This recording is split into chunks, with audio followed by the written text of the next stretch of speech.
Salam değerli izleyiciler, 16 dekabr 2025-ci il amnistiyanın tanınmış meyxanaçı Rəşad Dağlı, həmçinin şair Əjdərol, tiktoker Niko Sayağı və bir sıra digər tanınmışlara şamil olunacağı ilə bağlı rəsmi açıqlamanı diqqətinizə çatdırıram.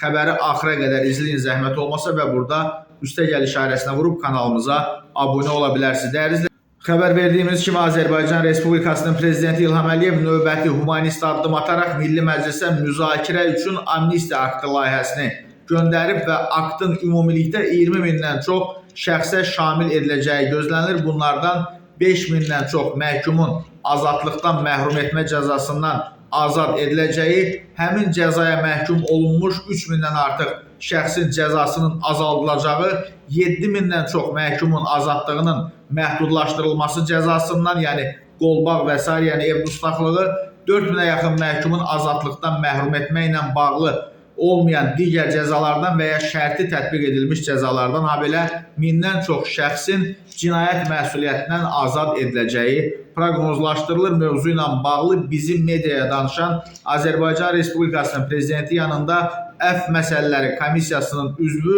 Əlməmməd Nuriyev bildirib ki, amnistiya aktı ilk növbədə dövlətin gücünü göstərir. Bu amnistiya aktı ilə Prezident İlham Əliyev sübut etdi ki, dövlət gücünü cəzada yox, mərhəmətdə görür. Eyni zamanda cəmiyyətə də bir mesaj verilir ki, dövlət cinayət etmiş şəxslərə yenidən normal həyata qayıda bilmələri üçün ikinci şans verir. Dövlət və xalqın xeyri naminə çalışsınlar. Amnistiya aktı 20 mindən artıq məhkumu əhatə eləyəcək. Bu o deməkdir ki, 10 minlərlə insan bu aktın sevincini dadacaq. Maraqlıdır ki, bu dəfəki amnistiya aktı 16 kateqoriya məhkumlara şamil ediləcək. Bunlar arasında 44 günlük müharibənin, antiterror əməliyyatlarının iştirakçıları, hətta onların yaxın qohumları da var.